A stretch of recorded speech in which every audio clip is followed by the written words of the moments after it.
তো দেখেন আল্লাহর কি একটা সিস্টেম, আল্লাহ যে কিভাবে আমাদেরকে চালাচ্ছেন একমাত্র উনিই জানেন।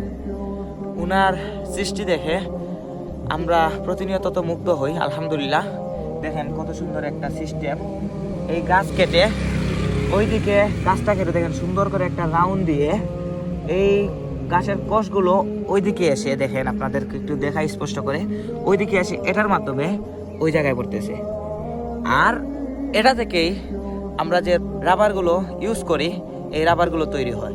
দেখেন এখন আমরা আছি এই রাবার বাগানে, কত সুন্দর একটা বাগান।